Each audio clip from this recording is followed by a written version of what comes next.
Hi friends, அஸ்ஸலாமு அலைக்கும். எல்லோரும் நல்லா இருக்கீங்களா? நாங்கள் ரொம்பவே நல்லாயிருக்கோம். இன்றைக்கி நம்ம நார்மலாக வீட்டில் செய்கிற சாப்பாட்டு அரிசியில், அதாவது புழுங்கல் பொன்னி அரிசியில் தான் நம்ம பிரியாணி செய்ய போகிறோம். வாங்க இந்த டேஸ்ட்டான பிரியாணியை ஈஸியாக எப்படி சட்டுன்னு செய்கிறது அப்படிங்கிறத பார்த்துடலாம். இதுக்கு நான் 3/4 கிலோ அளவுக்கு சிக்கனை நல்லா வாஷ் பண்ணி எடுத்துகிட்டு, அதில் ஒரு 2 டேபிள் ஸ்பூன் போல் தயிர் சேர்த்துட்டு, கொஞ்சமாக உப்பு சேர்த்து நல்லா கலந்து வச்சுக்க போகிறேன். இது ஒரு 20 நிமிஷத்துக்கு அந்த மாதிரியே இருக்கட்டும். இப்படி செய்யும்போது சிக்கன் நல்லா சாஃப்ட் ஆகிடும். உங்களுக்கு சீக்கிரமாகவே வெந்து வந்துடும். சாப்பிடும்போதும் டேஸ்ட்டாக இருக்கும். இப்போ தேவையான மற்ற பொருட்களையுமே பார்த்துடலாம். சாப்பாட்டு அரிசி 3/4 கிலோ எடுத்து ஊற வச்சுருக்கேன். இது அரை மணி நேரம் ஊறினா போதும். கூடவே மேரினேட் பண்ணி வச்சுருக்கிற சிக்கன், இஞ்சி பூண்டு பேஸ்ட்டு, ஒரு லெமன், ஒரு 3 பச்சை மிளகாய், ஸ்லைஸ் பண்ண பெரிய வெங்காயம், தக்காளி, மல்லி, புதினா லீவ்ஸு, அப்புறம் தயிர், இது எல்லாமே எடுத்து வச்சுட்டு நம்ம செய்ய ஆரம்பிச்சிடலாம். இதோட அளவுகளெல்லாம் நான் செய்யவே சொல்லிடலாம். இப்போ நம்ம இது குக்கரில் தான் செய்ய போகிறோம். ஒரு குக்கரை வச்சுட்டு ஸ்டவ் ஆன் பண்ணி நல்லா ஹீட் பண்ணிக்கோங்க. ஒரு 50லேருந்து 100 ml ஆயில் சேர்த்துக்கோங்க.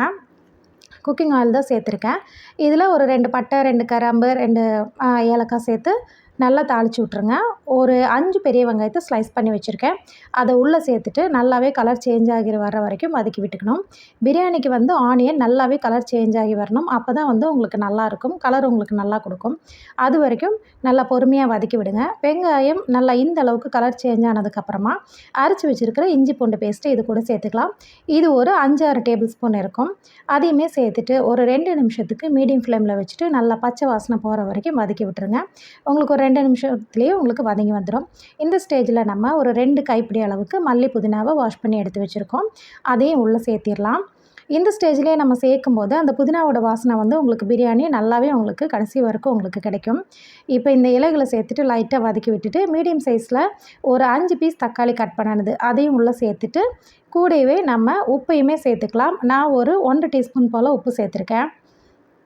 உப்பு சேர்க்கும்போது டொமேட்டோ உங்களுக்கு சீக்கிரமாகவே வதங்கி வந்துடும். நமக்கு உப்பு பத்தலைன்னா நம்ம லாஸ்ட்டில் சேர்த்துக்கலாம்.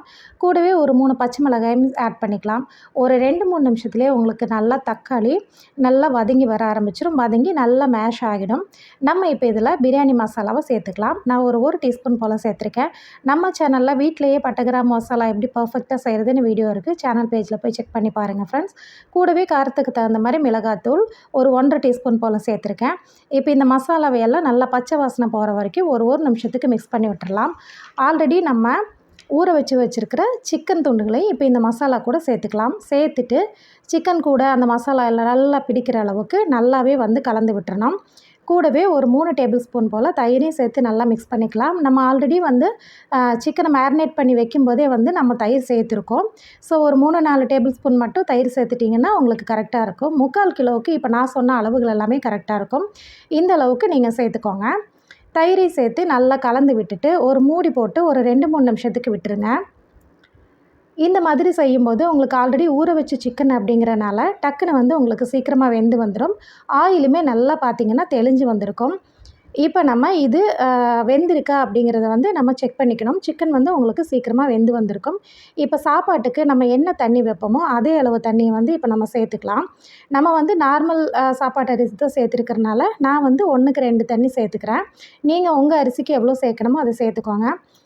பாவம் கரண்டி ரொம்ப டயர்டாகி உள்ளே போயிடுச்சு. அதை நம்ம வெளியில் எடுத்துடலாம். இப்போ இந்த ஸ்டேஜில் நல்லா மிக்ஸ் பண்ணி விட்டுட்டு ஒரு மூடி போட்டு மூடி வச்சுருங்க. லைட்டாக தண்ணி நல்லா சூடாகி வர ஆரம்பிக்கும் போது ஒரு லெமனோட ஜூஸை எடுத்து வச்சுருக்கேன். அதையுமே இப்போ நம்ம இதில் ஆட் பண்ணிக்கலாம். ஆட் பண்ணிவிட்டு நல்லா மிக்ஸ் பண்ணி விட்டுருங்க. மிக்ஸ் பண்ணி விட்டுட்டு உப்பு காரம் செக் பண்ணிக்கோங்க.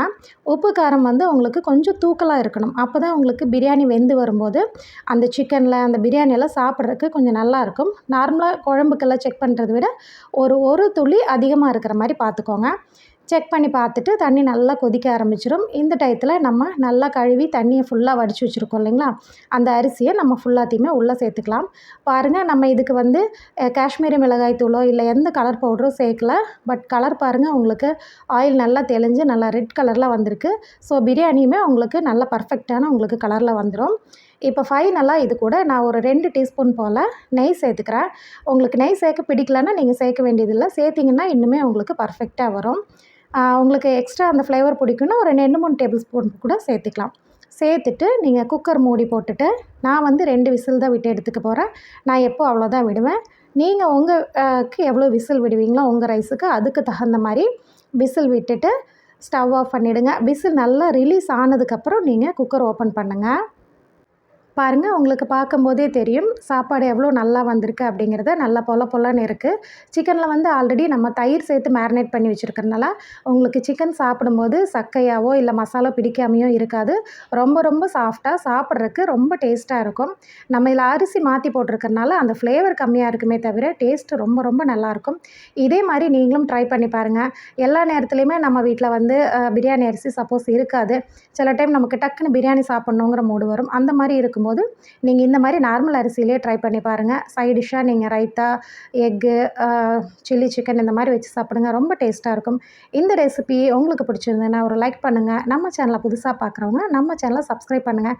நெக்ஸ்ட் ஒரு சூப்பரான வீடியோவில் மீட் பண்ணுறேன். தேங்க்ஸ் ஃபார் வாட்சிங்.